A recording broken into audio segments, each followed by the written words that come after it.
Hello everyone. അപ്പോൾ നമ്മളിന്ന് നോക്കാൻ പോകുന്നത് 2019 സ്കീം K2വിൻ്റെ 2019 സ്കീമിലെ എഞ്ചിനീയറിംഗ് മെക്കാനിക്സിലെ നമുക്കറിയാം മൊത്തം 5 മൊഡ്യൂളാണുള്ളത്. അതിൻ്റെ മെയിനായിട്ടുള്ള സിലബസ് അല്ലെങ്കിൽ ഒരു സ്റ്റഡി പ്ലാൻ എങ്ങനെയാണ് എന്നുള്ളതാണ് പറയാൻ പോകുന്നത്. അപ്പോൾ നമുക്കറിയാം 5 മൊഡ്യൂളാണുള്ളത്.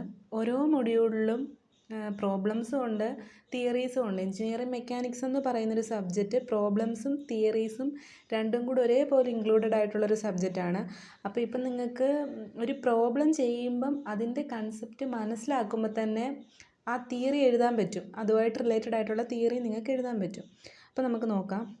ഒന്നാമത്തെ മൊഡ്യൂൾ എന്ന് പറയുമ്പോഴത്തേക്ക് അത് ബേസിക് ആയിട്ടുള്ള കാര്യങ്ങളാണ് പറയുന്നത്. മെക്കാനിക്സ് എന്ന് പറയുന്ന ഒരു സബ്ജക്റ്റ് തുടങ്ങുമ്പം അത് എന്തൊക്കെയാണ് നമുക്ക് ആ മെക്കാനിക്സിൽ പഠിക്കാനുള്ളത്, അതുപോലെ ബേസിക് ആയിട്ടുള്ള കാര്യമാണ് പറയുന്നത്. സ്റ്റാറ്റിക്സ് എന്താണ്, ഡൈനാമിക്സ് എന്താണ്, അതേപോലെ പാരലലോഗ്രാം ലോ ഇതൊക്കെ തിയറിയായിട്ട് ചോദിക്കുന്ന ഈ പാരലലോഗ്രാം ലോ, ഡൈനാമിക്സ്, സ്റ്റാറ്റിക്സ് ഇതൊക്കെ എന്താണ്. പിന്നെ വാരഗ്നോൺസ് തിയറം, ഇതെല്ലാം ഈ പറഞ്ഞ മൂന്നും ഇത് തിയറിയായിട്ട് ചോദിക്കുന്നതാണ്. പിന്നെ ഇതിൽ മൊഡ്യൂൾ 1നെ റിലേറ്റ് ചെയ്ത് ഇമ്പോർട്ടൻ്റ് ആയിട്ട് പഠിക്കേണ്ടത് ഫ്രീ ബോഡി ഡയഗ്രത്തിൻ്റെ പ്രോബ്ലമാണ്. ഫ്രീ ബോഡി ഡയഗ്രത്തിൻ്റെ പ്രോബ്ലം പഠിക്കുമ്പോൾ തന്നെ എന്താണ് ഫ്രീ ബോഡി ഡയഗ്രം എന്ന് ഏകദേശം നമുക്കൊരു ഇത് കിട്ടും. എങ്ങനെയാണ് അപ്പം മൊഡ്യൂൾ 1ൽ മൊത്തത്തിൽ പറയാനുള്ളത്, ഇമ്പോർട്ടൻ്റ് ആയിട്ട് പഠിക്കേണ്ട ഒരു കാര്യം, ഒരു ഫോഴ്സിനെ നമ്മൾ എങ്ങനെ റിസോൾവ് ചെയ്യും, റെസൊല്യൂഷൻ ഓഫ് എ ഫോഴ്സ് അല്ലെങ്കിൽ അതിൻ്റെ റിസൾട്ടൻ്റ് കണ്ടുപിടിക്കുക. ഇതാണ് മെയിനായിട്ട് മൊഡ്യൂൾ 1ൽ പ്രോബ്ലം എന്നുള്ള രീതിയിൽ പഠിക്കാനുള്ളത്. നമുക്കറിയാം നിങ്ങൾക്ക് പാർട്ട് എയിൽ 30 മാർക്സിൻ്റെ തിയറിയും പാർട്ട് ബിയിൽ പ്രോബ്ലംസുമാണ് ചോദിക്കുന്നത്.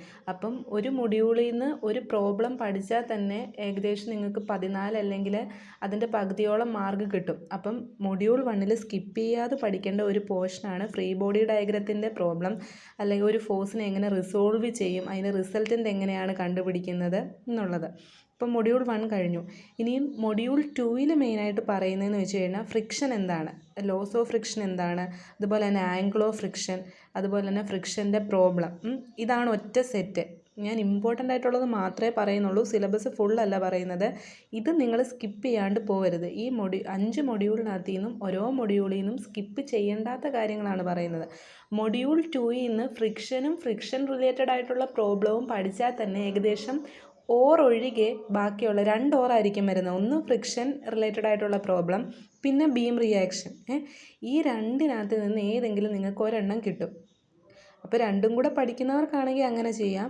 അല്ലെങ്കിൽ ഫ്രിക്ഷൻ എന്ന് പറയുന്നൊരു ടോപ്പിക്ക് ഫുൾ തിയറിയും അതിൻ്റെ പ്രോബ്ലംസും സ്കിപ്പ് ചെയ്യാണ്ട് പഠിക്കുക. പിന്നുള്ളതാണ് മൊഡ്യൂൾ 3. മൊഡ്യൂൾ 3ൽ സെൻട്രോയിഡിൻ്റെയും മൊമെൻ്റ് ഓഫ് ഇനേഷ്യയുടെയും പ്രോബ്ലം.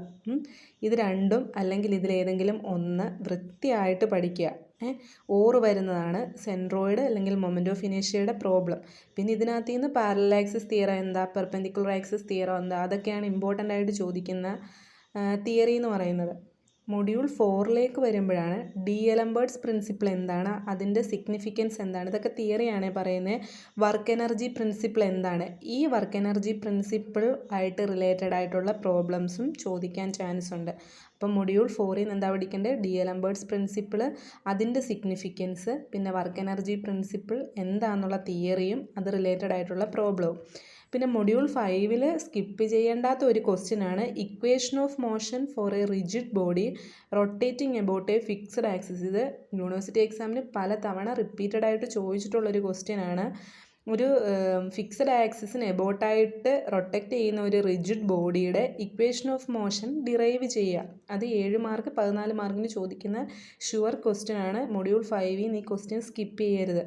പിന്നെ ഇൻസ്റ്റൻറ്റേനിയസ് സെൻറ്ററിൻ്റെ ഒരു പ്രോബ്ലം, അതും ചോദിക്കാം. ഇത് ഓറാണ്. ഇത് ഒന്നെങ്കിൽ ഇത് അല്ലെങ്കിൽ ഇതിലേതെങ്കിലും ഒന്ന് ചോദിക്കും. പിന്നെ സിമ്പിൾ ഹാർമോണിക് മോഷൻ എന്താണ്, ഡിഗ്രി ഓഫ് ഫ്രീഡം, ഇതൊക്കെ തിയറി ക്വസ്റ്റ്യൻസ് ആണ് മൊഡ്യൂൾ 5ൽ നിന്ന് ചോദിക്കാൻ ചാൻസ് ഉള്ളത്. അപ്പം നിങ്ങൾക്ക് ഇത് ഇത്രേനകത്തു നിന്ന് ഈ മൊഡ്യൂൾ 1 to 5 ഇത്രയും ഞാൻ പറഞ്ഞ തിയറി ഇൻക്ലൂഡഡ് ആക്കി പഠിച്ചു കഴിയുമ്പോൾ നിങ്ങൾക്ക് പാർട്ട് എയിൽ നിന്നും ഉള്ള ക്വസ്റ്റ്യൻസ് നിങ്ങൾക്ക് സ്കിപ്പ് ചെയ്യാതെ അറ്റൻഡ് ചെയ്യാൻ പറ്റും. അതായത് perpendicular axis, parallel axis theorem, friction എന്താണ്, type of friction, laws of friction, അതേപോലെ തന്നെ ഡി-എലംബർട്ട്സ് പ്രിൻസിപ്പിളിനെ ഒന്ന് അതിൻ്റെ സിഗ്നിഫിക്കൻസ് അല്ലാതെ എക്സ്പ്ലെയിൻ ചെയ്യുക. ഇങ്ങനത്തെ ഇത്രയും കാര്യങ്ങളൊന്നും സ്കിപ്പ് ചെയ്യാണ്ട് പഠിച്ചു കഴിഞ്ഞാൽ നിങ്ങൾക്ക് എഞ്ചിനീയറിംഗ് മെക്കാനിക്സ് സുഖമായിട്ട് പാസ്സാവാം.